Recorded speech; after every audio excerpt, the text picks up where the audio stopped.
Dorian, how do you kind of manage that aspect of it? You know, you're a guy who can move and can run after you get out of the pocket, but how do you kind of manage the when I stay back and throw it versus when I scramble and try to make things for myself? Yeah, the biggest thing I learned from Coach Kelly is all about first downs and touchdowns. And for me, it's if I can get the OC or the play caller 4 yards or more, then that's my end goal. And so, you know, we're just trying to stay on schedule as an offense and make sure I'm keeping the chains rolling. And if that's within staying in the pocket, then yes. If I have to get out of structure, then, you know, I know how to do that on my own naturally. So, you know, my biggest thing is getting first down and touchdowns.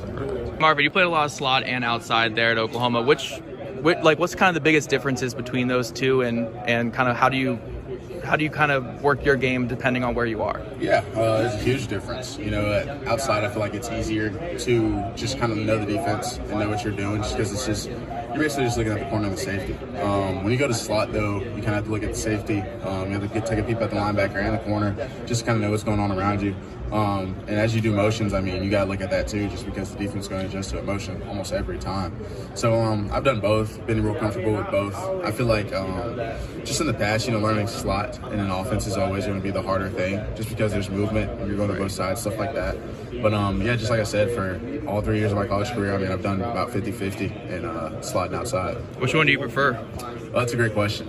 Just depends on the scheme, you know, from my past. Outside was great this past year. Whatever the way I can get on the field and make other guys get on the field. I mean, that's what it really comes down to. Cool, man. Hey, Puka, a big part of playing wide receiver is that chess match between you and the defensive back, especially at the line of scrimmage and press. What is that whole kind of back and forth like as the wide receiver? I think it's super fun. It's always known as the corners that they're always talking about. We're on an island as a receiver, but I think as a receiver, I'm taking pride in my skills and the preparation I put into this game. I feel like when you're a receiver, as much as they say that we're on an island, I believe that you're on my island. I get a chance to get you one-on-one, and there's no help coming for you. It's me and you. So it's a real man-on-man test, and you put your skills to the test, and that's what I love about that. Yeah, and then when you're in press, you know, obviously corners are watching your release techniques and they're trying to counter what you're doing. How much of it are you kind of the one that's starting everything? Like, are you the one that's kind of the main force there, or are you kind of going off the defensive back schedule? No, 100%. As a receiver, I know the route, I know where the ball's coming, I know the concept, and based on, I most likely I will know the coverage of what's coming on if they're not doing anything super crazy. But so it's my job to make sure that I'm making him react to what I'm doing. I know the route of my depth or the depth of my route. I know when the ball's coming. I know if I might be the first read in the concept, if I might be the last read. So all that kind of varies into, but I'm always trying to make sure that he's reacting to me. Some great tight end coaches, and obviously coaches overall in your college career. What are the top things that a tight end has to do to get on the field in that position? And on the playbook? Okay. And just dedicate your time to your craft. Everything else doesn't really matter. If you're playing football at college, you're there playing football at college. Get your school done first, obviously. But focus on your craft, get better. Learn from the veterans, learn from the guys on the league. Get in the playbook, study your film. Just be obsessed with the game. You know what I'm saying? So if you really want to be in this position, the guys are obsessed with the game. Perfect. What are some things that you've done to kind of work on, like what a part of your craft have you worked on the most to like get it to where you are now? I'll say it's like the littlest of things. Like it would just be catching balls after practice, doing a little like a cutting drill. Like little drills that just add up to my play. It's hard to explain. Yeah. And then another thing on top of all this here is when it comes to blocking, run blocking and stuff, it's not the flashiest thing, but it's things that guys need to do to get on the field. What do you think about run blocking for a tight end and how important that is? Oh, it's actually very important. And I personally love blocking. It's a very good challenge to me, and it just sees if you're a man, like if you're a dog. And I just think it's very important as if our block. If we get our block done, 9 times out of 10 the run's gonna happen. If we lose our block, 9 times out of 10 that's who made the play. So it just happens over and over on film as I watch. So it's very important as a tight end to block. Zack, what's the one aspect of playing tight end that you've worked on the most in your college career?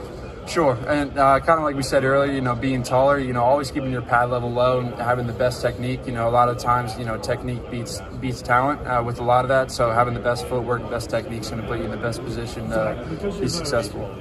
How's it going, Payne? How we doing? Good. Good. So blocking obviously is a huge aspect of playing tight end. That's something that you take a lot of pride in. Was that always something there for you that, I need to be a great blocker, or do you kind of have to build that up over your college career?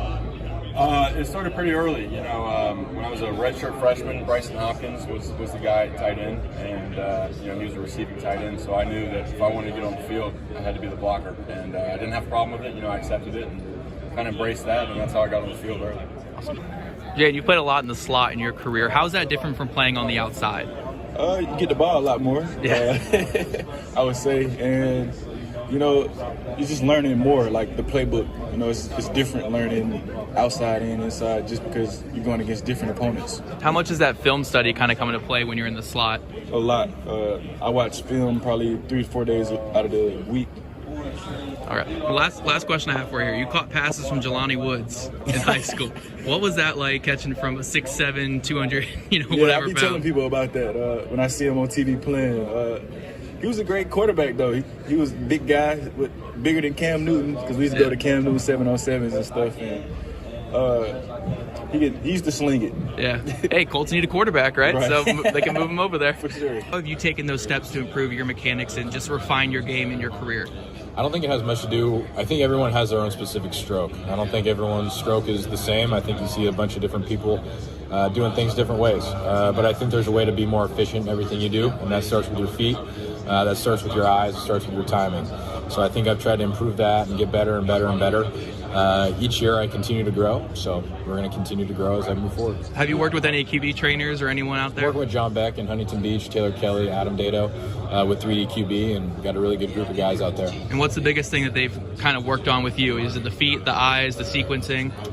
For me, I've always been fairly clean with those sort of things. Yeah. It's just continuing to refine and do those at a high level. Perfect. We hear a lot about quarterback mechanics and such like that. How have you taken steps to improve your mechanics and maximize your throwing in your college career? Yeah, so I've been working with Jordan Palmer out in California. He's really good with all that stuff mechanically. So just really watching how I used to throw before I started working with him, and figuring out ways to be more efficient and using my whole body as opposed to just using all arm. So just figuring out ways to throw the most efficient, and in turn it's helped me throw a lot better and throw without my arm getting super sore. What was the biggest thing you guys had to work on? Was it your sequencing, your footwork? What did you really have to work on? I think it was just body position. A lot of times my weight would get far back, and I'd be back, and you'd see my shoulders would be real tilted. So just getting to a point where I'm back at the top of my drop, and my shoulders are level, and I'm really starting with my feet, using my lower half up to my core, and then into my shoulders.